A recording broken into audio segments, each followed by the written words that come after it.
अच्छा, मैं यहाँ पर एक लतीफ सी एक बात कह दूं।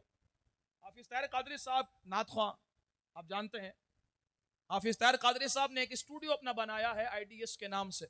वहां पर मैंने एक सवाल के जवाब में एक दलील पेश की। दलील बुखारी शरीफ के अंदर मौजूद, और मीलाद पर इजहार खुशी के हवाले से मैंने वो दलील पेश की कि जब हुजूर नबी करीम अलैहिस्सलातु वस्सलाम की विलादत हुई तो अबू लहब ने अपनी लौंडी सुवैबा को आजाद किया, और जब उससे मरने के बाद पूछा गया कि हाँ भाई तेरे साथ क्या मामला हुआ, तो उसने कहा कि हर पीर को मुझे ये ठंडा पानी इस उंगली से दिया जाता है जिस उंगली से मैंने अपनी लौंडी सुवैबा को आजाद किया था कि वो हुजूर की आमद की खुशखबरी सुनाने आई थी। तो अब नीचे कमेंट्स आ रहे हैं, ये तो अबू लहब की सुन्नत हो गई, ये तो अबू लहब की सुन्नत हो गई, हम तो सिद्दीक अकबर की सुन्नत को अपनाते हैं।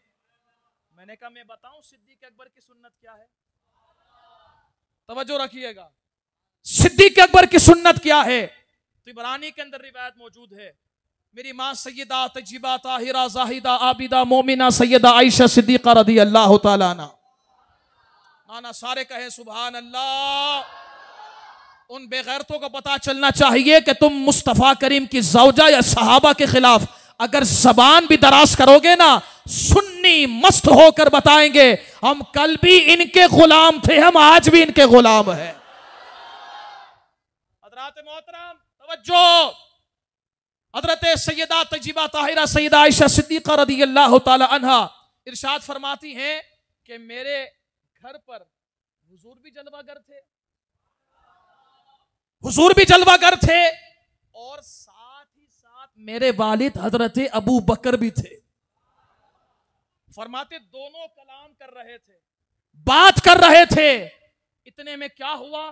फरमाती तज़ाकरा रसूलुल्लाही व अबू बकरिन मिलादहुमा औ कमा क़ाल, फरमाती हैं कि जब हुजूर आपस में कलाम कर रहे थे तो कलाम कुछ और नहीं था, सिद्दीक अकबर अपना मिलाद बयान कर रहे थे और मुस्तफा करीम अपना मिलाद बयान कर रहे थे। तो पता क्या चला? इस रिवायत से पता यह चला कि मिलाद बयान करना मुस्तफा करीम की सुन्नत है और सुनना सिद्दीक अकबर की सुन्नत है। तो जब सुनना सिद्दीक अकबर की सुन्नत है तो ये सारे सुन्नी मिलाद सुनकर सिद्दीक अकबर की सुन्नत को अदा कर रहे हैं, और जो इस मिंबर पर बैठकर मिलाद पढ़ता है वो मुस्तफा करीम की सुन्नत को अदा कर रहा है। फिर ये अबू लहब की सुन्नत कहां से हो गई? कहते नहीं, ये जो आपने दलील दी तो पता चला ये तो अबू लहब की सुन्नत। मैंने कहा ना, अबू लहब की सुन्नत उस वक्त हो कि जब अबू लहब ने नबी समझकर अपनी लौंडी को आजाद किया हो। उसने नबी समझकर खुशी नहीं बनाई थी, उसने अपना भतीजा समझकर खुशी मनाई थी। नबी से तो वो जलता था। अगर आज भी कोई अपना भतीजा समझकर किसी की खुशी मनाए और मुस्तफा करीम की आमद की खुशी ना बनाए, वो अबू लहब की सुन्नत को अदा करता है। हम अबू लहब की सुन्नत को अदा नहीं करते, हम तो मुस्तफा करीम के यारों की सुन्नत को अदा करते हैं।